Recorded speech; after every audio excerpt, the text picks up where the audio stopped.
Okay, thank you very much, everybody. We will bring the Regional Council meeting to order for June the 9th, 2025.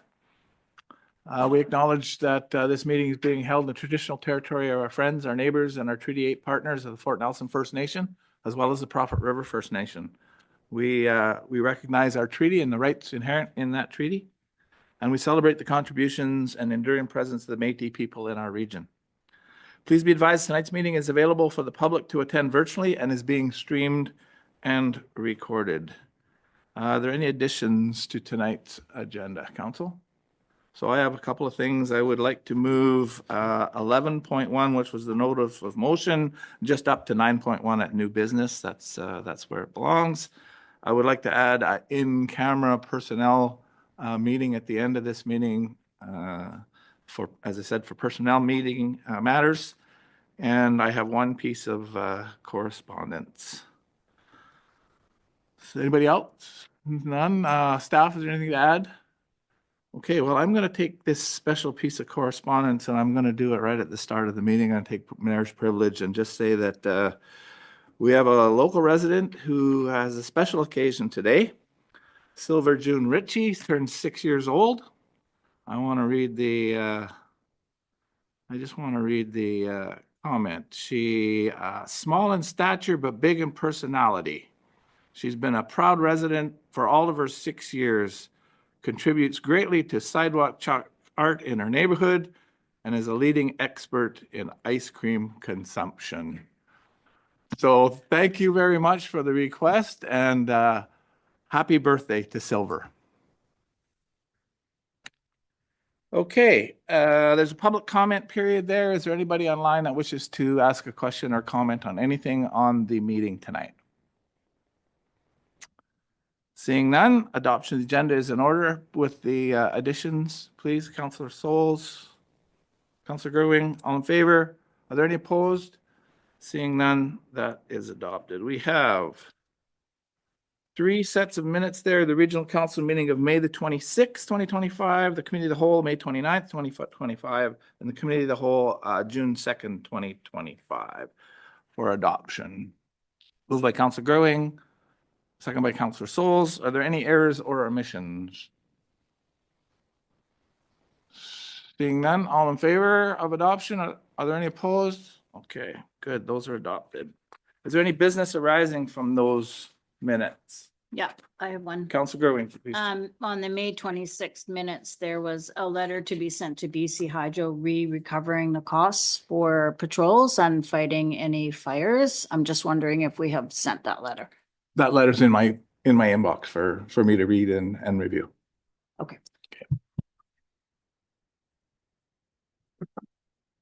Are there any other business? Okay.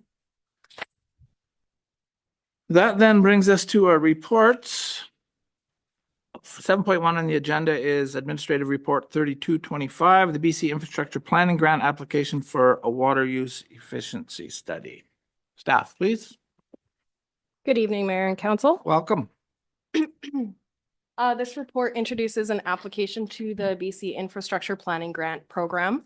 The program focuses on improving sustainability and resilience within local governments, which closely aligns with the goals of the NRM's water use efficiency study. The project is aimed at enhancing water use and effectiveness within the community. Given their shared priorities, it's probable that an application would be successful and could fund up to 20% of the total project cost estimates. So today we're seeking council's support in proceeding with that application. Thank you. Jasmine, are there any questions or comments for Jasmine? What are council's wishes? I'll make a motion that the application be made to the BC Infrastructure Planning Grant Program for funding of up to $10,000 for the water use efficiency study with a project cost estimate of $50,000. Thank you. Moved by Councillor Gerwing. Do I have a seconder? Councillor Souls. Is there any further discussion or questions? Seeing none, all in favor? Are there any opposed? Seeing none, that passes. Thank you. You're welcome. Administration Report 3325, updates to the recruitment, retention, education, and training incentive, the READY program. Staff, please.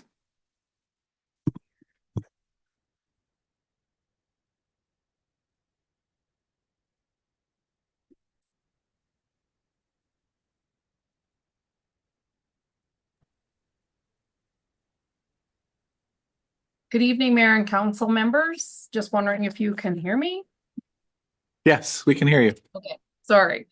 Thank you.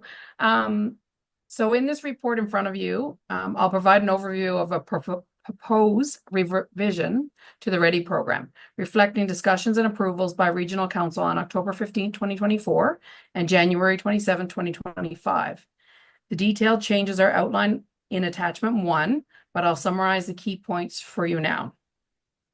So in regards to the grammar, minor adjustments made throughout the document to improve clarity and consistencies. Under provisions of professions of focus, it's updated to reflect current and emerging service gaps. Registered nurses with emergency room training added to eligible professions. Medical laboratory technologist and medical laboratory assistant have been removed based on service needs. The item around T4 tax slips. So we clarified that T4A tax slips will be issued for incentives $500 or greater, aligning with tax reporting requirements. Incentives have been updated to include municipal utilities, clarifying that the physician housing tenant pays municipal utilities as water, sewer, garbage. It will be their responsibility. Nursing financial incentives. There's no changes recommended at this time, noting that Northern Health incentives have been extended to June 30th, 2025. Under the scholarships, no changes recommended. Scholarships remain payable upon commencing second semester and must be enrolled in a health-related program. Eligibility continues to cover a broad range of disciplines to support entry into the healthcare field. New additions, identified health service need gap incentive category. Based on Regional Council direction on May 26th, a new incentive category has been proposed. The new identified health service need gap category would allow the READY program to be more flexible and responsive, providing incentives to address emerging service gaps as they arise. Details are provided in attachment 1. And these revisions aim to ensure the READY program remains aligned with evolving community needs and provides clear and consistent support to healthcare professionals. So I have included 2 recommended options at the end for your review, if there's any questions or feedback at this time. Thank you, Ms. Penny, for that report. It was pretty clear to me. Are there any questions or comments from council? I have one question. As I read through the addendum, the one on page 5, I just didn't understand the need for the addition of C. So on page 5, under the identified health service gap need and under the reward of service column. Okay. So it talks about training incentives are a one-time payment to an applicant and payable, A, upon completion of the training, or B, upon confirmation of accreditation, or C, 1 year from completion of training. So that 1 year completion from training, so if they don't pass, they don't get accredited, we're paying for them anyways? If they fail, we'll pay them 1 year after? What's that No. 1 year thing all about?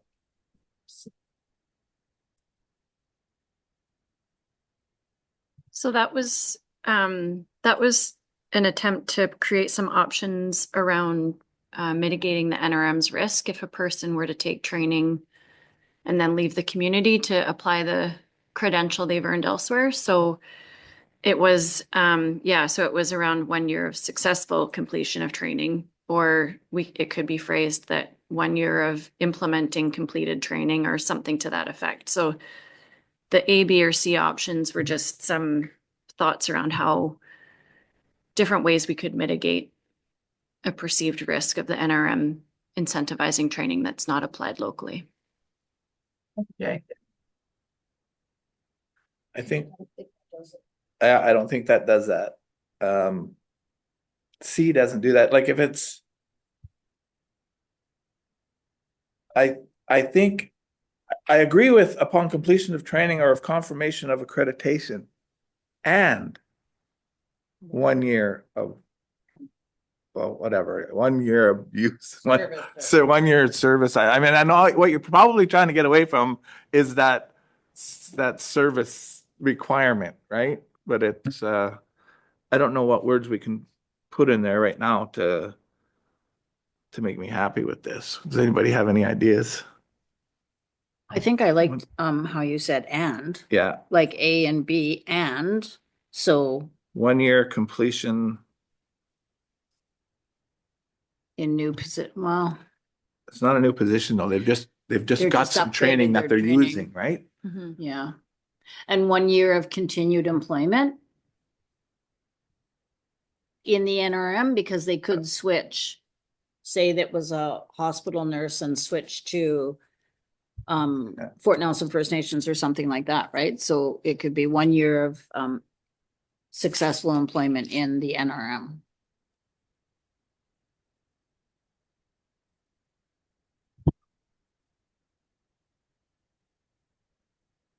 Okay, I'm comfortable with that if everybody else is comfortable with that. Okay, that's all the question. That's the only question for clarification I had. So there are two recommendations there, to pick one or the other. What's council wishes? Council Gurley?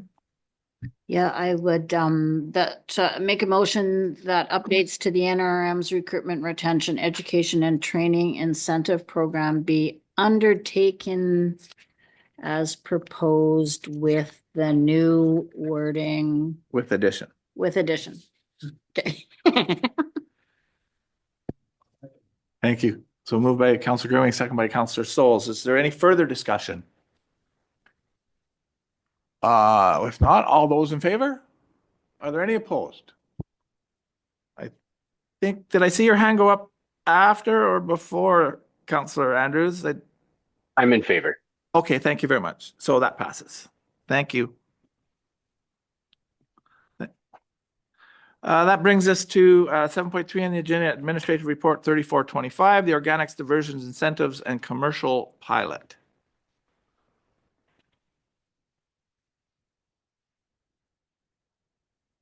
Welcome. We haven't seen you at the table for a while. Good evening, Mayor and Council. So the report before you tonight recommends a 1-year pilot program to encourage organic waste diversion in the food service sector. The initiative responds to feedback highlighting challenges with the uptake on organic waste diversion and Council's previous direction to investigate incentives to build on existing vermicomposting efforts. The pilot seeks to provide financial and operational support for food service sector businesses to begin implementing the process of diverting organics from the waste stream. And if approved, the project would seek to determine the feasibility, benefits, and challenges of green waste diversion practices in the sector, and feedback and outcomes would be evaluated and provided back to Council for review. So for Council's consideration, the ask is to allocate $25,000 from the Local Government Climate Action Program, LGCAP, to undertake the pilot program. Thank you, Hillary. Are there any questions for Hillary? Comments? Seeing none, what are council's wishes? There's a recommendation there. I recommend it that a 1-year food service sector organics division pilot program be initiated and that 25,000 from the NRM's local government climate action program funding is allocated to support this initiative. Thank you, Council Soros. Do I have a seconder? Council Goering, thank you very much. Is there, having being moved and seconded, is there any comments or questions? Seeing none, I'll call the questions. All in favor? Are there any opposed? Seeing none, that passes. Thank you. Thank you. That brings us to item number 7.4, Administrative Report 3525, replacement of natural gas generators for critical water infrastructure. Welcome, Josh. Evening, Mayor and Council. So this administrative report is basically an ask to expand the upper pump house generator project. In 2025 budget, we applied to purchase a diesel generator for the upper pump house. It was highlighted during the emergency situations we had last year that the fuel supply of natural gas wasn't an appropriate source due to the risk of it burning in plastic pipes in the ground. The three generators that feed the Rural Water West are also natural gas. So we're looking to utilize the funding that was left over from the rec center generator budget to purchase 3 of the diesel generators to place out in the Rural Water West during this upper pump house generator expansion. So just taking advantage of your shipping costs and everything else that goes along with that, and lumping in 4 generators into one project to save a bit of funding, and it fits within the budget that we had set aside for the upper pump house station, plus the inclusion of the remaining funds from the rec center would enable us to buy 3 for the Rural Water West and the upper pump house. Good, thanks for that, Josh. Does anybody have any questions? Go ahead, Councilor Andrews. So we're going to be potentially replacing the natural gas generators. Are we leaving any of them there? Because at one point I thought we put these ones in because we didn't need to tend them for fuels in the event of an emergency. I understand in a fire we don't want to be using them, but there's other times where we might need a natural gas generator where we don't have to send somebody out there to refuel it. The idea was to replace and then to utilize the 4 that were removed in other areas that weren't so critical. So we wouldn't have natural gas and a diesel at the same site. Yeah, So- I just see it as we're responding to the fire when that's not the only reason they were put in, for the potential of fire. If I Go may ahead. ask, and you're right, Councillor Andrews, the challenge that we've run into obviously is what we didn't anticipate when we installed them at the time was the risk of natural gas shortage. So ease of use, that natural gas was at the time was the decision we went with, because it just removed the process that we would have in terms of refueling them.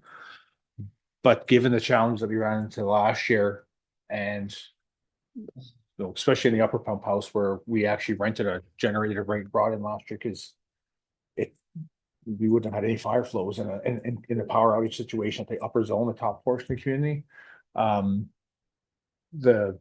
To utilize just the natural gas obviously was too much of a risk, quite frankly.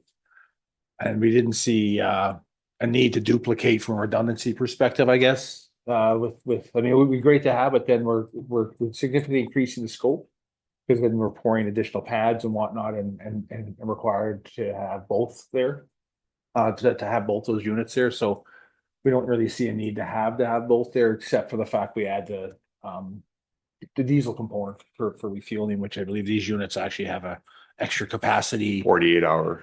for fueling. So the reality is that from an emergency perspective, technically you should be using diesel.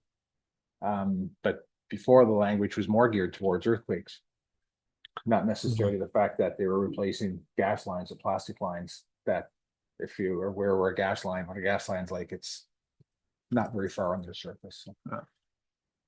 Well, and the utility in the event of wildfire, like we had, the utility shuts them off because it's a plastic line coming up above the ground, and so they shut them off, because if they burn, and all of a sudden your gas system is open.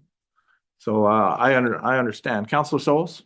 I actually think it's a good idea. Anyway, remember, we're talking backup power and diesel generator technology. You can find them all over in auctions and so on that are like 40 years old that still have almost no hours on them, and they were used as backup generators and they worked fine, and they started every time they needed to as long as you maintained and kept them in place. And I think it's actually a good option, especially if we're able to utilize the gas generators elsewhere. Yeah, I think that's a very good idea. Yeah. So I had that question about utilization of the old ones that we pull out. The next is maybe somebody can remind me about the generator project and the monies that were left over. The monies that were left over from the rec center. So were those monies grant monies or were they entirely funded by? Now you're picking my memory, but Yeah. I- The only reason I ask is if it's grant, right? The grants are supposed to be for a particular thing, but is it? I don't think we were successful with the grant, but I'd have to confirm. That's a good question. I don't, I'd have to confirm, because that's going back a couple of years now for that one. When do you need an answer on this, Josh?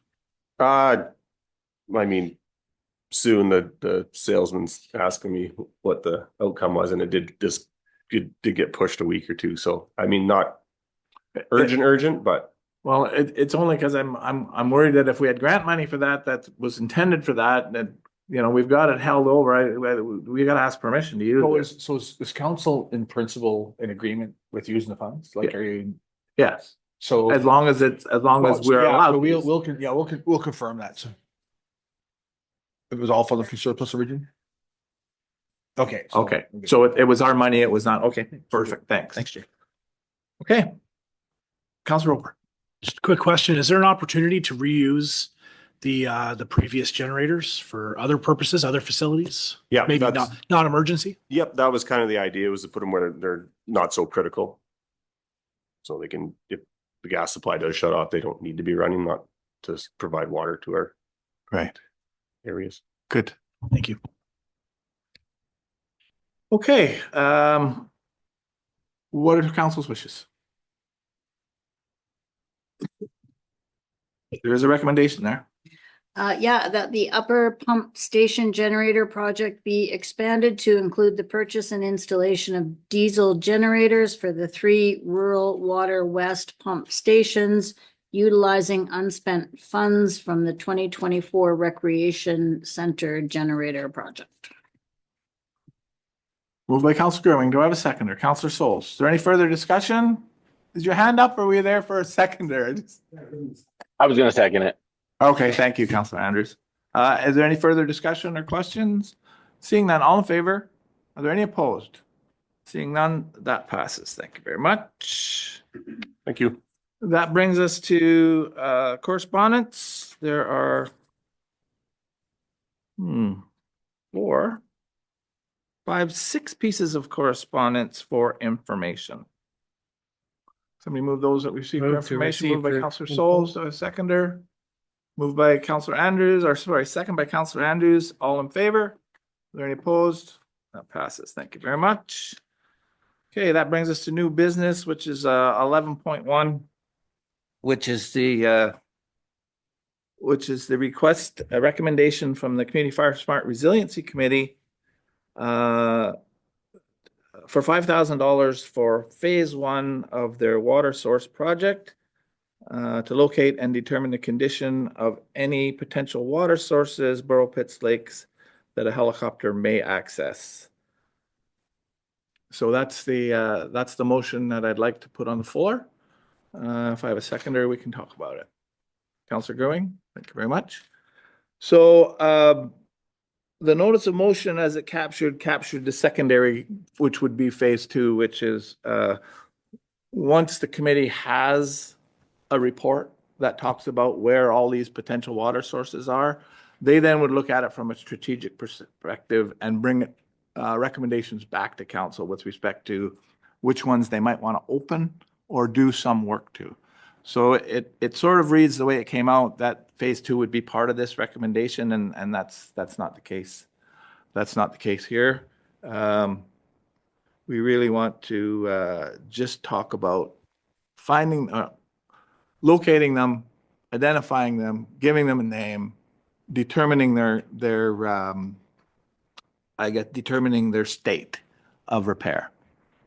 So if there's any questions, I'll try to answer them. Councilor Gurwing? Yeah, can we add to a maximum of $5,000? Yes, yes. Not just 5,000. Yeah, that's what I actually had here. A max, The okay. council support phase 1 to a maximum of $5,000, a project recommended by the Community Fire Smart Resiliency Committee. Okay.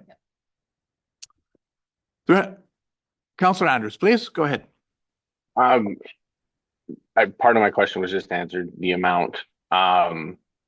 So a project like this, how is that work going to be solicited? Is it the board itself going out to do the work, or is it going to go out to a tender process? Like, what does that look like? So if this passed, I was going to make a secondary recommendation that we award it to the road contractor, because they've got a road foreman that's already on the road and could probably do this pretty quickly. But it would take us to give direction to staff to what's the word I'm looking for? To waive the procurement process. Thank you. Sorry, we follow up a little bit, Mayor, after our conversation today. So given our procurement process, just so we're up to 5,000 actually, or maybe 49.99. Yeah. Council can, and we can, from a value for money perspective, we can approach and be directed to go that approach too. So you don't actually have to waive the procurement process. You just direct us to suggest this is where you want to go, and we can justify it based on a value for. Because it's a small amount. It's a small amount. Anything over 5,000, we need to. Would go to- procurement. It's 3 quotes. Yeah. And then farther than that, 25,000 above, there's 3 written quotes and whatnot. So it's because it's a small amount, and there's no discussion occurred at the table with the committee, and the I guess, like I said, the value for the money perspective in terms of. Well, there's a cost involved in doing the procurement, Yes, exactly. all of that. Yeah. So they're local, their foreman's driving around, they have the expertise, avoids the cost of putting us through that. And they have the insurance already. It's acceptable to us because they do a road maintenance contract. And so. So I just want to add that, because I did some checking after just to confirm if we Yeah. actually had to waive the procurement policy, and because of the value, if it was over 5, then yes, we would, but because it's something you don't have to. But it'd be good to get that direction that council wants to take that. So that's how I would suggest that we go about awarding this, and dealing through, well, I guess we wouldn't have to, he's our road contractor, but we wouldn't have to deal with it as an extra. It would just be a project that he does for us. Yeah. And Josh would look after it then? Yeah, we can talk internally. We'd have Josh and discuss it with Josh in terms of the best way to manage it. Yeah. Okay. Are there any further questions? Councilor Roper, do you have a question? Not really a question, but more of a comment. I do feel that when we have a process in place, whether it's $1 or $100,000, it should be followed. The reason I'm going to support this is because we're in an emergency situation. And I think that takes precedent to move these projects forward and really get the best out of the wildfire committee. So I'm in favor of it because of those reasons. But it is always best to go through the regular processes, get the quotes, give everybody the opportunity to bid. But given the circumstances, I'm totally in favor. Thank going you. this route. Any other comments? Okay, I'll ask the question. All those in favor? Are there any opposed? Seeing none, that passes. Thank you very much. Yeah, Councillor Gerwing and Second to get to that. yeah, I thought it was. Was it you? Oh, okay. Yeah, okay. So I moved it and you seconded it. Yeah. Okay. Yeah, because normally I don't. I just put it out there on the floor, but I could see where you would think that I was the mover. So yeah. So moved by myself, seconded by Councillor Gerwing. Do we need to vote again?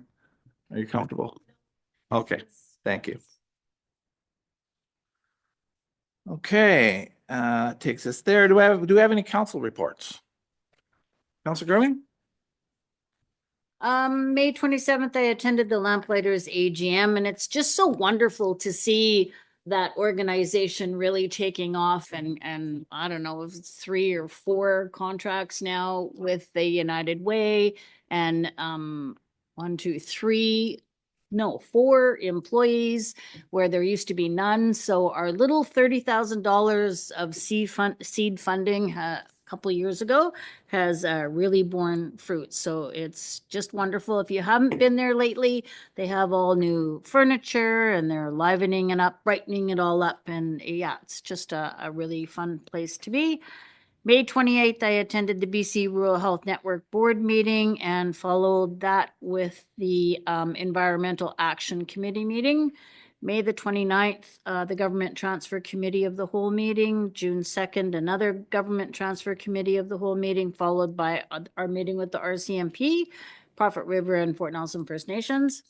And of course, June 2nd saw the beginning of Seniors Week, which was an event. There was an event every day celebrating seniors. Each event was so very well attended. Like at the Thursday one, there was over 100 people. Like it was fantastic. They even braved this potential smoke. Yeah, they sure did. Yeah. And we ran out of food every single day. So the learning is next year we need more food. I mean, it was not good that we ran out, but that meant we had way more people than we expected. So yeah, it was just wonderful. And I just want to express my appreciation to the Northern Rockies Seniors Roundtable for hosting the week, to the sponsors, and to all the attendees. It was really a great week. June the 4th, I attended the Community Roundtable. June the 6th was the Community Health Plan Steering Committee. And then on June the 7th, along with 15 other humans, I joined the Northern Rockies Senior Society in their annual pie making, getting ready for Rib Fest. We made well over 100 pies. So Yay. yeah, it was fun. Busy week. I'm looking forward to I that. know, right? It's going to be great. That's my report. Thanks. Thank you very much. Anybody else? Before I do mine, okay. On May the 27th, I had a telephone call with Michelle Carr, the executive director of the BC Energy Regulator. We talked about, I talked to her about support for our tax collection process that we need to go through. The BC Energy Regulator is not responsible for that, but I think the more people that are involved with energy that we can kind of plug with this, then if it ever gets to cabinet, then hopefully we've got some supporters there. We also talked about their plans around rehabilitation of wells and gas plants that are dormant out there, and the double-edged sword that creates for us, because of, it's great to get some work to do that, but it, on the other side is the taxation, right? That role goes away when we rehab it. And so it's a kind of a catch-22 for us. So we had a discussion about that. She wants me to talk to her director of rehab, environmental rehab. So I just forget his name. I haven't had a chance to connect with him to also talk about that and road rehabilitation. So the act says that when those plants come out, the roads should come out as well. So I think we want to be involved with understanding that, because it's nice to have that network of roads out there to fight fires or whatever else we need to do. Access for forestry, access for trappers, access for people, hunters, right? And so I think we need to have a discussion with them about the whole road rehabilitation. So that was Michelle Carr. On the May 29th, I took a call from Minister Parmar, the Minister of Forests, who he wanted to lend his support to the firefighting efforts that we're doing up here, our community. He filled me in on what they were doing, but we kind of already had a direct line to that. So I appreciate that he, took the time to call me and fill me in on what they were doing. And immediately after that, I got a call from the MLA, essentially doing the same thing, saying that do we need anything? He can get the line open to the minister, but he didn't realize the minister had already called me. So, and then the minister called me again yesterday, last evening, to talk about the closures in the highway, talk about how the fires, talk about the wind conditions that were coming up and what they were doing. Again, filling me in, because he's getting filled in and he's interested. So that was good. On May the 30th, I had a discussion with David Markham from North River Midstream about the suspension of their operations and the fact that it's been in suspension for a year now, and they are applying for a reevaluation from BC Assessment. So we all know what that's going to mean. It's going to mean a lower tax base from that plant as it sits dormant. Finally, on June 8th, I went to the annual luncheon to celebrate Vaisakhi, I think is the way it's pronounced, at the Sikh temple. It was great. It was a lot of people there. The food was the food was really good. As I said, there was lots of people there and they, the folks from the Sikh temple were sharing their culture, letting us know, you know, how the food is made, the type of food that they work, that type of dress that they wear, a little bit about their religion, though very, very minor when it come to that. And I thought it was a great time, and it was great to see the turnout there, that there was a lot of people there. We went there right about 11:45, and people were still coming at 1:30 when I left. So yeah, it was very good. And I think they were really happy, you know, so to see that many people coming out. So that is, I don't, there was still lots of food there when I left. You're always competing. Okay, good. That's my report. There's no business outstanding. Does anybody have any notice of motion? Seeing none, then, is there any public that wishes to ask a question about today's meeting online? There's none in the gallery. Good, then, I'll accept the motion to move in camera, for personnel matters, Part 91C of the Act. Councillor Souls, second by Councillor Gerwing. All in favor? Opposed? Thank you very much. So we'll clear the room and we will take a minute if anybody needs an environmental break.